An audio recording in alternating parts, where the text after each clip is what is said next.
E hoje, 22 de agosto, é Dia do Folclore. E para celebrar a riqueza da nossa cultura popular, convidamos Margarete Marinho, que é pesquisadora, professora, escritora e também contadora de histórias. Bom dia, Margarete. Seja muito bem-vinda. Bom dia, Bárbara. Bom dia, Mari. A gente está falando, do folclore brasileiro, que é rico em tradições e lendas. Quais que você pode destacar como sendo as mais fascinantes? Em primeiro lugar, o Saci, né? Clássico. Ele fascina, é clássico. Ele fascina realmente todo o povo em cada região que ele aparece, né? Mesmo aparecendo de formas diferentes. Mas o Saci, ele se aproxima muito com aquela criança que nós temos, que nós fomos, né? Então, um moleque, zombeteiro, brincalhão, muito esperto, sabe de tudo e é protetor também das matas brasileiras, né? Então, por ele ser e se assemelhar tanto com aquele menino, com aquela menina, que gosta de fazer brincadeira, que gosta de sumir com as coisas, ficar espreitando, vendo e morrendo de rir de ver os outros procurarem e às vezes não achar quando vê tá ali no mesmo lugar. Ele tem essa importância pra gente. Quando você fala em folclore, a primeira figura que vem à cabeça é o Saci. E representa bem o brasileiro, né? Com esse bom humor. Com certeza. É uma figura tão emblemática, né? A imagem do Saci. Eu, pelo menos, tenho essa imagem muito da questão do Sítio do Pica-Pau Amarelo, né? O Saci era um personagem muito querido do Sítio do Pica-Pau Amarelo, que com certeza fez parte aí de trazer de puxar essas raízes todas aí. O Saci com certeza é uma figura que faz essa ponte, né? Para muita gente que às vezes não conhece tanto o nosso folclore, mas o Saci com certeza conhece. Com certeza. E nós temos outros. A mula sem cabeça, né? Que é a mulher que namora o padre e em toda passagem de quinta para sexta-feira, ela vai a uma encruzilhada onde ela recebe o encantamento. Daí ela tem que passar por 7 povoados naquela mesma noite. E dizem, quem já viu a mula, que na verdade ela aparece um animal inteiro, forte, e solta fogo pelas narinas, pela boca, onde ela tem um freio de ferro. Então, quando diz mula sem cabeça e como solta, né, fogo pelas narinas, exatamente ela aparece com a cabeça, quem já viu, e diz que o relincho dela é muito forte e pelos cascos, quando bate, ela está se aproximando, é muito violento o barulho. E que as pessoas que ouvem isso não põem o pé para fora de casa nessas noites de jeito nenhum. A gente tem o lobisomem, né? Que é o homem que se transforma num lobo peludo e também aparece só nas noites que cai no dia, de sexta-feira e que cai no dia 13 e tem que ser lua cheia. Outro também é o quibungo. A gente tem aí o quibungo que se domiciliou na Bahia. É um mito africano e é tipo um bicho-papão. Ele devora crianças, né? Tem uma boca nas costas e, na verdade, ele é meio medroso, porque diz que quando ele é atacado, ele acaba gritando e morre gritando. Nós temos o boto cor-de-rosa, né? É muito popular lá no Pará.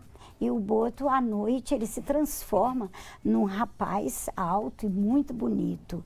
E ele é culpado das histórias de adultério e é o pai de todos aqueles filhos, né, de origem desconhecida, vamos dizer assim.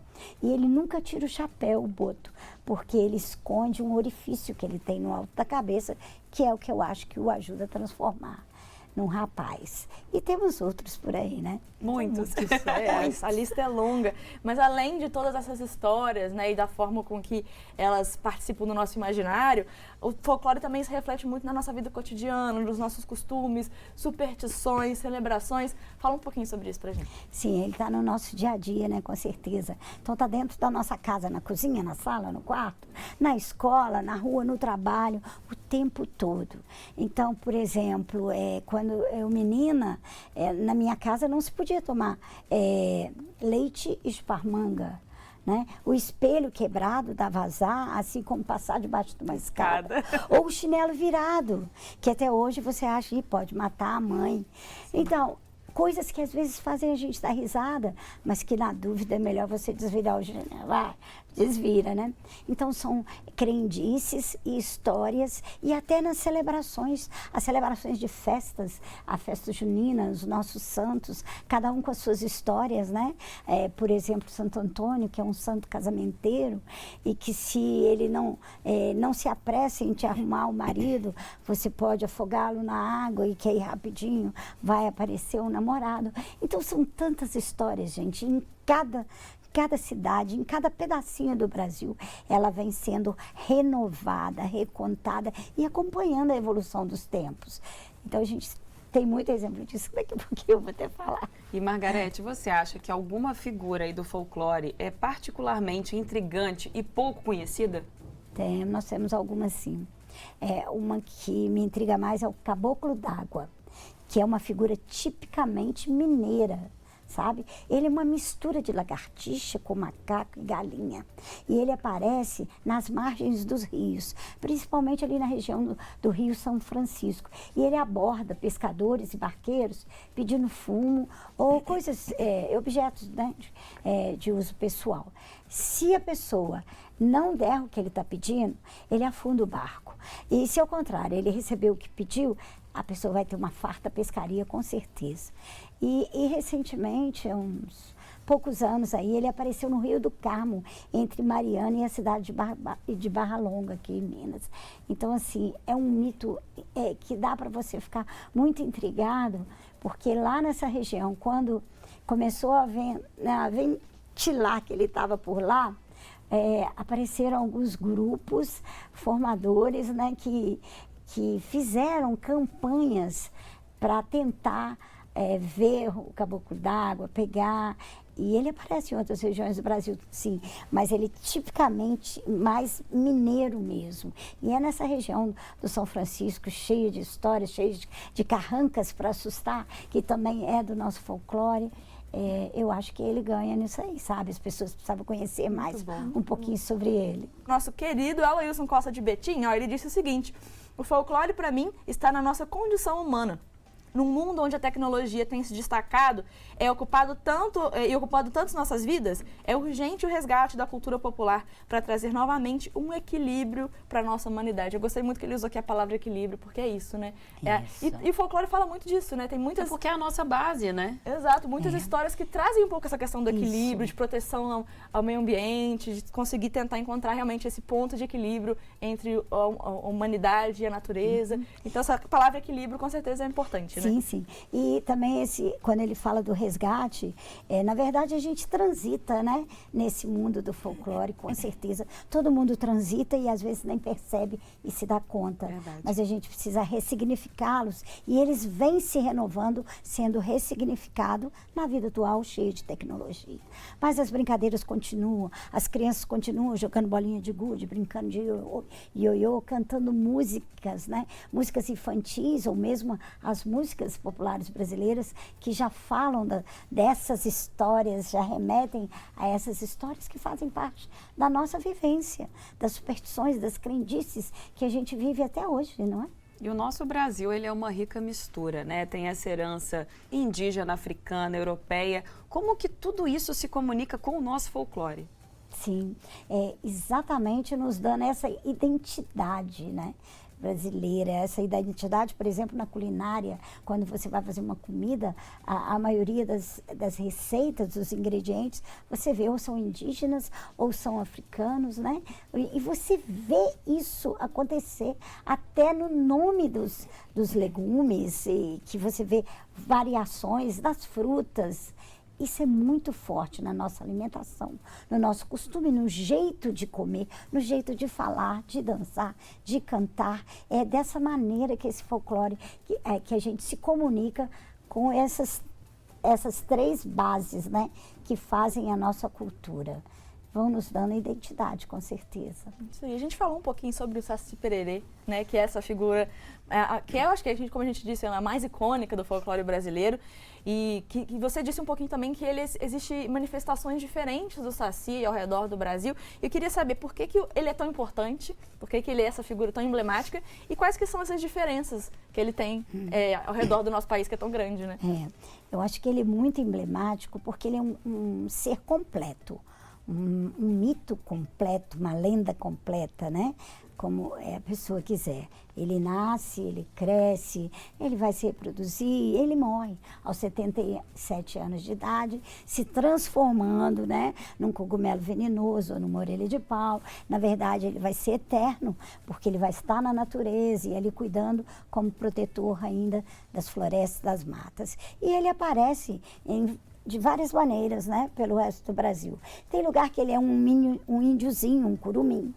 Tem região que ele aparece como um pássaro, a Matinta Pereira, ou às vezes ele aparece um menino negro, ou um menino branco, ou um menino mulato. Nós temos o saci sassurá, o saci trique, o saci sererê, o pererê, o taperê. São diversos tipos, já são conhecidos muitos tipos diferentes e às vezes até aparece com duas pernas. E por que não? Se ele é tão poderoso, se ele tem um poder de crescer e diminuir, o poder da invisibilidade, né, que faz ele esconder os objetos, uma das brincadeiras preferidas dele. Então, em cada lugar do Brasil, ele vai aparecer de uma maneira diferente, de uma cor diferente, porque se temos uma cultura tão plural, eles também não poderiam ser só de um jeito, né? Ele também é branco, é amarelo, é vermelho e de todas as cores, duas pernas ou não. E mesmo com uma perna só, ele é autossuficiente, faz tudo que as pessoas fazem com as duas pernas.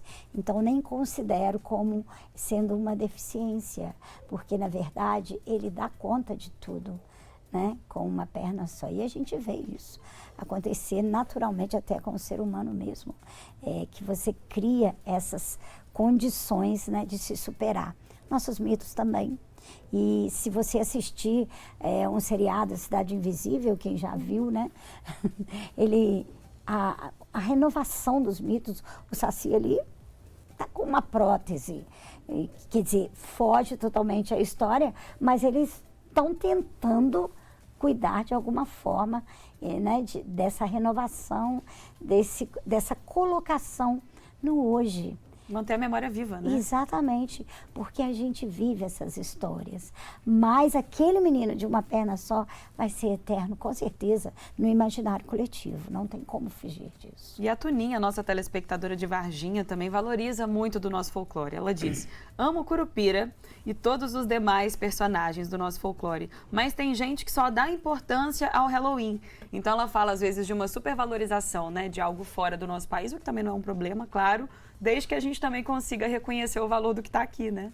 Sim, e por isso mesmo foi criada uma lei, né, em 2005 para contrapor a cultura do Halloween, que estava entrando muito forte, e só ela. Então, dia 31 de outubro já é o Dia Nacional do Saci no Brasil, justamente para mostrar, né, que nós também temos tradições, temos festas e brincadeiras. Existem cidades em São Paulo, São Luís do Paraitinga, que faz festas na cidade inteira para o Saci.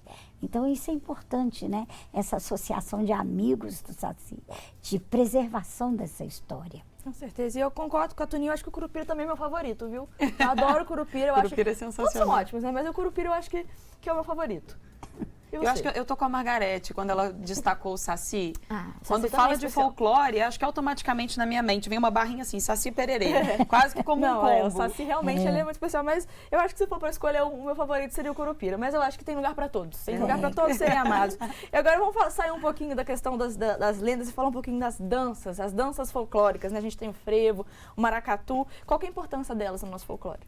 Eu acho que é a socialização que essas danças, né, elas contribuem para isso. Então, o ritmo e ser todas as pessoas de todas as classes sociais podem participar. O frevo é uma dança de multidão, vamos dizer assim. E ele é tão importante no Nordeste que ele se tornou patrimônio imaterial da humanidade em 2007 pelo IFAM. Então, ele faz isso. Você passando perto, o ritmo acaba te pegando e você entra e vai dançar e vai participar. O maracatu também, que é dança, né? A música e história no meio. E vestes, né? Que vem lembrando a cultura africana, europeia, que vem trazendo tudo isso. Então a influência é muito grande, mas eu acho que o principal aí é a socialização. O ritmo, né? Aquele som e todo mundo poder participar de qualquer maneira, de qualquer jeito que você você estiver. Então, agrega, socializa, por isso a sua importância. Vamos falar um pouquinho também da importância das histórias do folclore e de que forma elas afetam, influenciam diretamente literatura, cinema e todas as formas de arte no Brasil. Sim, elas vão permear todas as artes também, né? Porque estar no nosso dia a dia é como a nossa identidade, que eu já até falei. Então, eu citei Gurinha mesmo. Filme, né? Um seriado, A Cidade Invisível, onde vem colocando personagens do folclore no hoje, né? Como seriam hoje. Claro, cada um, né, dentro do seu pensamento. Nós temos as músicas também. E não são só as músicas do folclore, né? Aquelas cantigas de ninar, não. São as músicas mesmo, por exemplo, Zé Ramalho. Tem o Mistério da Meia-Noite, né? Que faz menção à saga do lobisomem, Mistérios da Meia-Noite. É lindíssima a música. E vem contando a história do lobisomem, que é uma figura importante no nosso folclore. A gente tem o Tim Maia com Festa dos Santos Reis, né? Folia de Reis e outras dele também, que ele canta esse folclore. Então, o nosso folclore, ele é cantado também em várias músicas populares brasileiras que fazem menção a crendices, a superstições, às próprias lendas. E também temos nas artes em geral, né? Isso com certeza. A literatura, são diversos autores que escrevem sobre o folclore, sobre o Saci principalmente. A gente tem saciotecas aí com centenas de livros, certo? Eu mesmo escrevi um, então. Fantástico! Mas é muito importante e é muito grande esse envolvimento do folclore nas artes em geral, né? As danças, as festas, os folguedos, as brincadeiras, os jogos, todos eles estão aí com o folclore. A gente mencionou no bloco anterior o Sítio do Pica-Pau Amarelo, né? Também, que é um exemplo sim. aí de uma obra que era livro, virou série de TV, que fez parte da infância de tanta gente, que com certeza... De diferentes gerações, exato, né? fez um papel muito importante para, com certeza, passar adiante muito dessas histórias, né? Muitas crianças, eu, uma delas, com certeza, fui conhecer mais a fundo muitas dessas histórias assistindo o Sítio do Pica-Pau Amarelo na TV, então é um exemplo, com certeza, aí de uma dessas histórias contadas através da literatura, através da TV, que ajudam a perpetuar, passar adiante um pouco dessa cultura, né? E a gente espera que a gente consiga hoje aqui também fazer parte disso, poder passar um pouco mais adiante dessas histórias, mantê-las vivas, né? Que é isso que importa. E uma coisa muito interessante também é a influência das religiões afro-brasileiras, né? No folclore, né? Quais que são aí algumas tradições dos nossos folclores que estão enraizadas nessas tradições também afro-brasileiras? Tem muitos, né? O candomblé, maculelê, o próprio samba, né?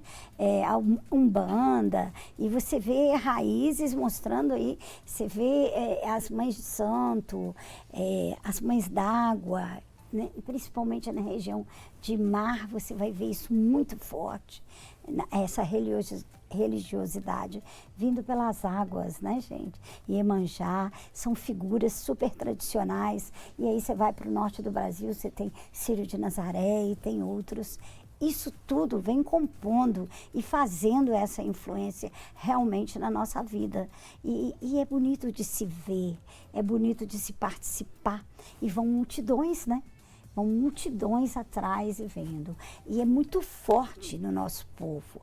Cada um de nós, mesmo cada um sendo de uma religião, de uma crença diferente, a gente tem aquela pegada nas histórias do folclore, num santo folclórico, numa dança, num folguedo, num trejeito ou numa jogada folclórica. Não tem como fugir. Se cada um pensar, vai encontrar isso, com certeza. E a Ana Lúcia mandou através do YouTube, que está ligada no programa, e mandou um abraço para você, Margarete. A Ana Lúcia também está curtindo o nosso bate-papo.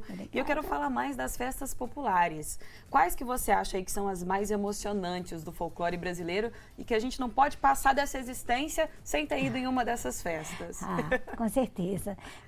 As mais famosas é Carnaval, festas juninas. As festas juninas são importantíssimas com tudo que ela agrega, né? Não só a história dos santos, mas as brincadeiras. Se você for lá, a fogueira, a importância do fogo nessa parte, né, do folclore, que traz vida e luz, o pau de sebo e as comidas típicas.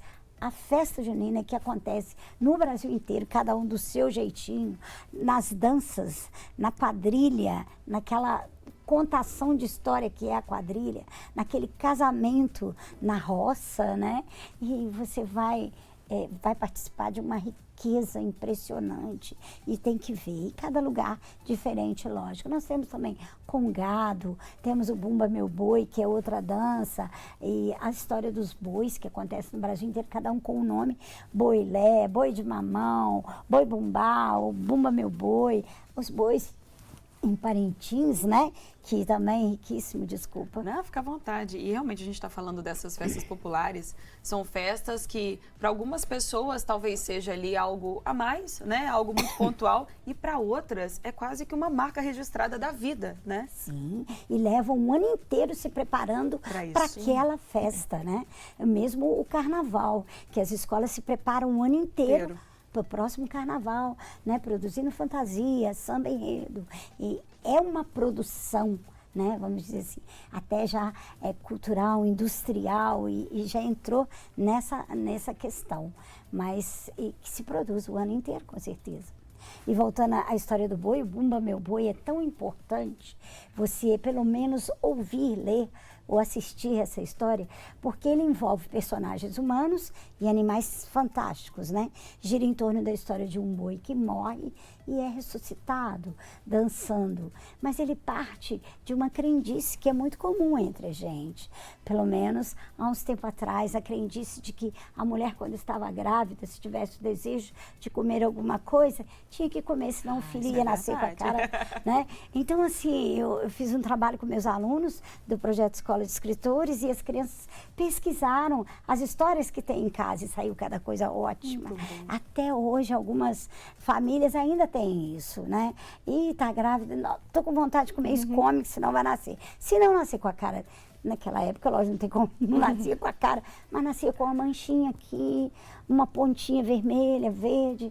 É muito interessante isso, explicando, essas histórias vêm explicar as coisas às vezes inexplicáveis. Por que meu filho nasceu com uma mancha de uma folha no braço direito? Gente, né?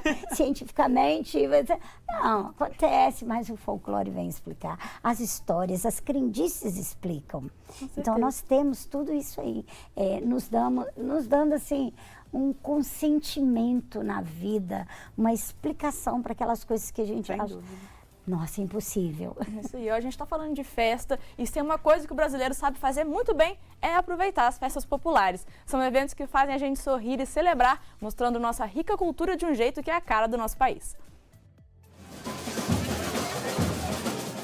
As festas folclóricas são aquelas que trazem tradições, histórias e expressam costumes regionais ou mesmo do país como um todo.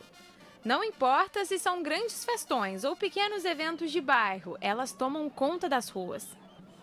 Aqui, essas festas têm um valor muito especial. Elas unem as pessoas, fazem a gente lembrar de onde viemos e mostram o quanto somos diversos e únicos. As festas folclóricas representam um pedacinho do Brasil e são cheias de cores, música, dança e muitas histórias. Você sabia que o Carnaval é considerado uma das maiores festas folclóricas do mundo? É uma festa que acontece em todos os cantos do Brasil e mostra o jeito especial de ser do brasileiro. Com uma mistura de culturas como a africana, a indígena e a europeia, o Carnaval é uma verdadeira festa da identidade nacional. No Carnaval tem de tudo um pouco. Tem samba, um estilo de dança e música que tem raízes africanas. Tem frevo, que é uma dança cheia de energia e que nasceu em Pernambuco. E entre muitas outras coisas, também tem as máscaras e fantasias que deixam a festa ainda mais colorida. E outra festa que faz parte do nosso tesouro folclórico são as festas juninas. Elas são típicas do Nordeste, mas foram adotadas por todo o país e costumam acontecer no meio do ano. Nas quadrilhas juninas, as pessoas dançam e contam histórias que relembram tempos antigos, repletos de lendas e contos nordestinos. As receitas típicas são deliciosas e o chefe Arthur Veloso já ensinou várias pra gente. E você já ouviu falar na Folia de Reis? Essa é uma festa emocionante que combina elementos religiosos e folclóricos, marcando a visita dos Reis Magos ao local de nascimento de Jesus. É uma festa de Natal que acontece de uma forma genuinamente brasileira, repleta de música, cores e histórias incríveis. Então, independente de onde você esteja no Brasil, sempre vai ter uma festa folclórica para alegrar o seu dia. Essas festas são como um abraço da cultura brasileira e um jeito de lembrar e de celebrar a riqueza da identidade do Brasil.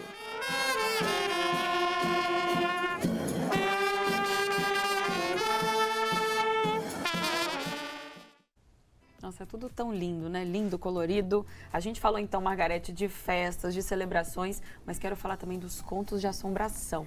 Quais são aí os mais famosos do folclore brasileiro que você pode destacar pra gente? Tem muita assombração, tem os fantasmas, né?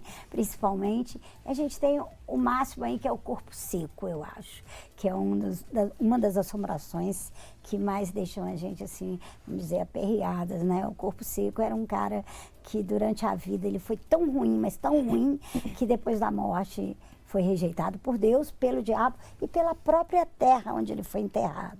Então, sem lugar para ele descansar, ele se tornou uma alma penada e fica aí rondando e assombrando as pessoas. Dizem que é um espírito muito ruim, né? Nós temos também outros, além do corpo seco. Tem o lobisomem, que é outro monstro também que assombra. Nós temos o Labatute, Labatute vem do Pedro Labatute, lá no Ceará. Dizem que era um general também muito violento e que ficou famoso por lá, por continuar assombrando as pessoas.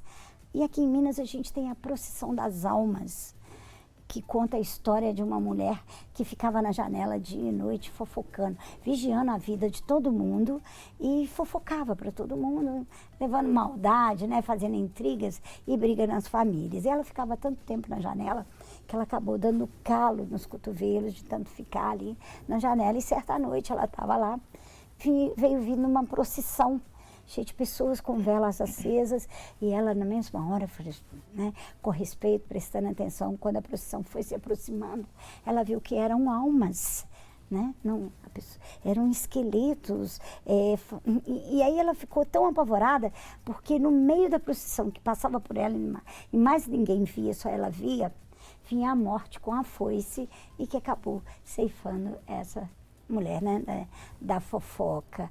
Então nós temos aí outra também assombração. Temos a loira do banheiro, que já é mais outro recente, clássico. mas que também assombra nas escolas, né? Se você for no banheiro, olhar para o espelho, chamar 3 vezes e dar 3 descargas, loura, loura, loura, ela aparece e as crianças saem correndo disparada. Então são muitas assombrações mesmo. O folclore é vivo, né? Ele está sendo construído ainda, né? Ele não é só histórias passadas, as histórias... E a força do boca a boca mesmo, É né? isso, e com certeza. Muita gente já fugiu da loura do banheiro. E quem à noite, no quarto escuro, na hora que vai deitar, se está custando a dormir, olha para o armário, não vê uma forma, um barulhinho. Verdade. Ai, o monstro do armário, ou o monstro que está debaixo da cama, mãe, e sai correndo do quarto da mãe. E mesmo adulto, às vezes você fecha o olho, nossa, quer nem ver. Esconder debaixo da coberta, porque a coberta protege de tudo, né? Mas nem só de assombração é feito folclore, existe muita história de amor e de paixão também na nossa cultura popular. Conta alguma delas pra gente aí. Acho que uma das mais famosas é a Vitória Régia, né? Que são as lendas indígenas, elas vêm carregadas de histórias de amor e paixão.